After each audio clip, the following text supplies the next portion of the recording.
Hey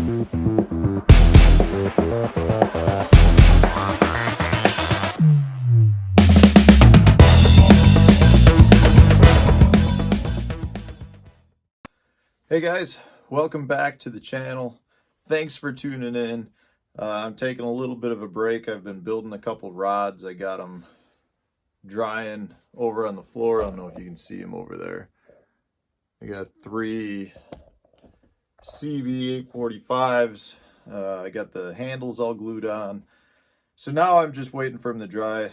I'll pick it up tomorrow and start doing some guides on them. But so I happened to check my YouTube account and I had a question from somebody regarding how to become a professional fisherman.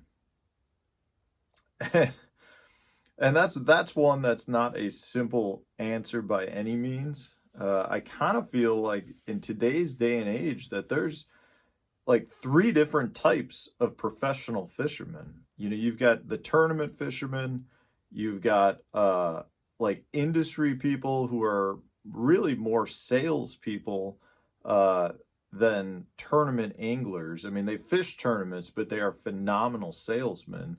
So their tournament results may not be great, but they can sell anything to anybody. So, you know, that's like the second category. And then the third category is like a social media guys, you know, professional social media people. They don't fish tournaments. They sell product from like a sponsor standpoint, but they don't actually work for companies other than through sponsorship. But so those are 3 categories of professional fishermen in today's day and age. You know, I think 10 years ago, a professional angler was a professional tournament angler, and it's just not that way anymore. So, you know, to answer this question, I'll give you what I did. Doesn't mean it's right, doesn't mean it's wrong, but I think it's been a good career path. And really, you know, for me, I went to school, got a business degree, and worked in the corporate world for 12 years before I quit full time and went into professional tournament angling. Now, when I say that, I started my first year fishing professional level events was in 2011. I kept my corporate job up into 2014. So for 4 years, I was doing both. And I consider that one of the main reasons why my tournament performance was mediocre the first 3 or 4 years on tour. And I think it's because I was working a full-time job. I was really in a management role. So I had people that were reporting to me. And it was just really hard to try to get caught up, go fish a tournament for a week, come back, try to get caught up on what I missed out on. Then the next week, try to get caught up before I left and then go fish another tournament. And I'm a firm believer that you want to give 100% to anything that you do in life. If you truly want to succeed, the best thing you can do is just immerse yourself into that. And I feel like, you know, my fishing was not where it needed to be. It's not as good as I wanted it to be. And for me, it was, I got to make a decision. Should I give up fishing or should I, you know, give up my corporate job? And as great as my corporate job was, and as financially sound as it was, it did not give me the personal satisfaction that I wanted through fishing. It did give me the financial means to pursue fishing, at least for a while, but it wasn't what I wanted to do. So I ended up giving that up and going full-time fishing.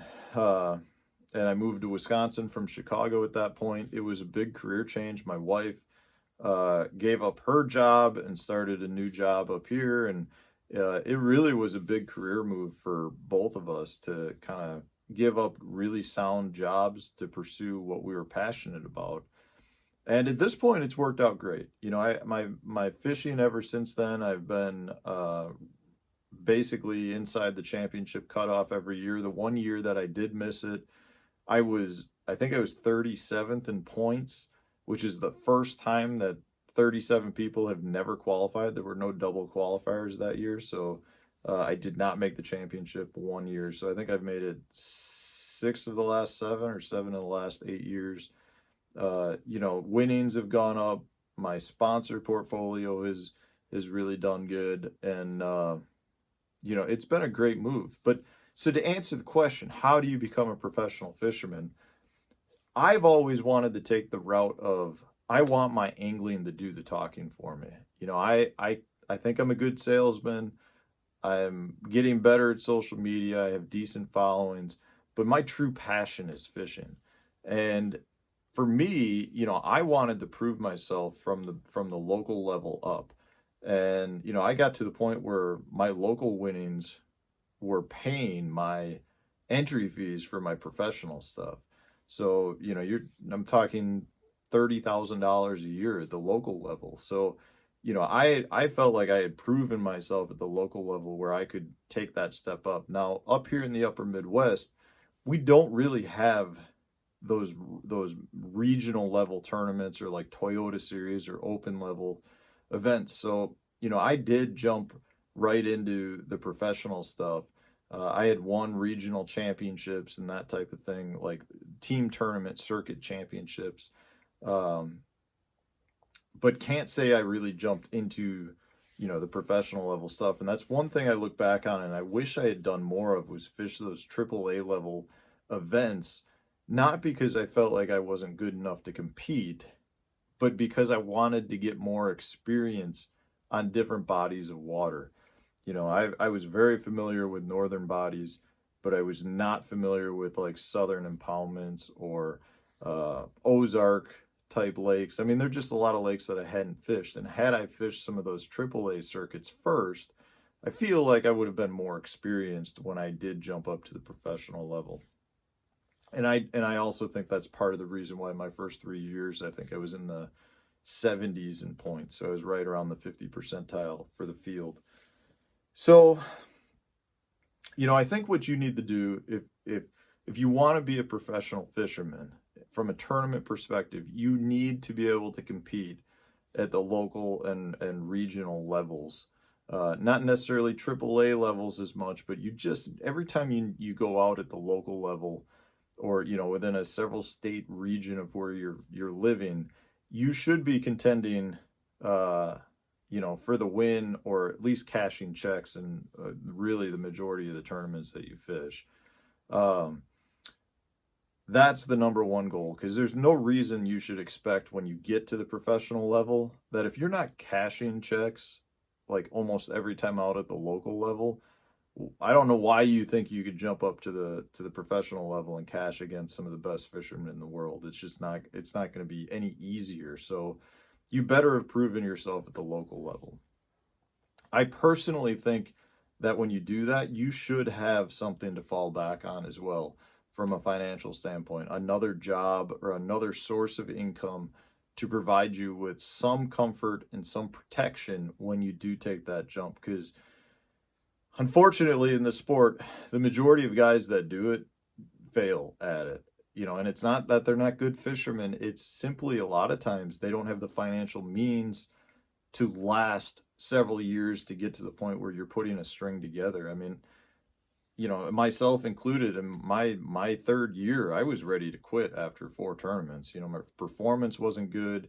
I felt like I was throwing money away. I had no sponsor support at that point. So it was like, why am I taking this guaranteed money I'm getting at the local level and gambling it and not doing well?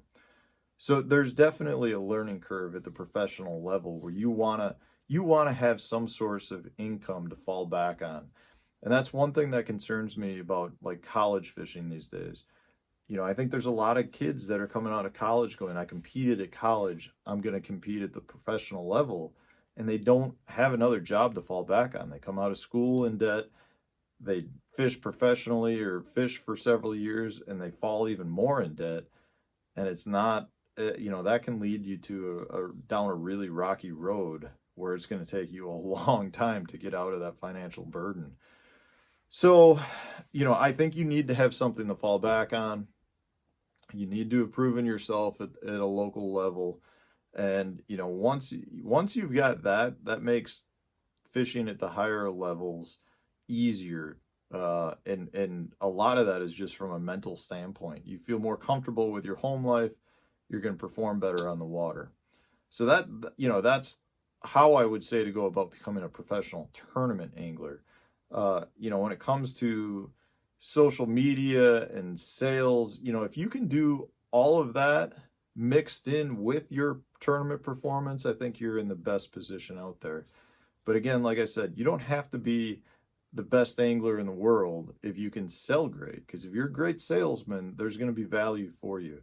And if you don't want to fish tournaments at all and you're a great, YouTube guy or a social media guy, you can do really well just by doing that. But if you can do all three, you're much more valuable to everyone out there. So I definitely don't think you want to try to, not key in on all three. I think you might have areas you excel in, but you want to try to do all three, and that will just make you more valuable across the board. So if you can fish, you can sell, and you can promote, you're going to be in a good place.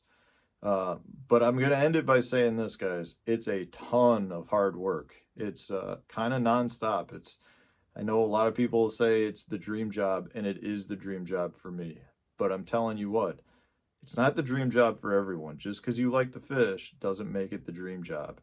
It's just like anything else in life. If you want to excel at it, and you want to make it a career, you're going to have to work at it. You're going to have to spend a lot of time. And there's a lot of things about the sport that I don't necessarily like. It doesn't make it the dream job for me, but I know I have to do it to be able to live this career and to pursue my passion. So I hope that helps answer, guys. It's such a broad question that it's hard to kind of key in on one area in just a few minutes, but it really just comes down to, if you want to pursue your passion, put in hard work, you'll get there. And the last thing I will add is, if you do know guys to talk to who you can ask these questions to, I think it's always good to try to talk to people who live the career, because they're going to be able to provide you with some valuable information that will help you in making the right decisions. And then at the same time, it might help you avoid making some of the wrong decisions. So that's what I've got for you guys. Thanks for tuning in. If you've got any additional comments you'd like to add, things that you guys have seen that have helped you along in your careers, regardless if it's fishing or not, if there's things that you really like about what you've done, please leave a comment. Share it with everyone that watches these videos, because it might help them. Like I said, even if it's not fishing related, it still might be valuable information. So thanks for watching, guys. Tune in again tomorrow. We have more tips, more videos coming out. Thanks for watching.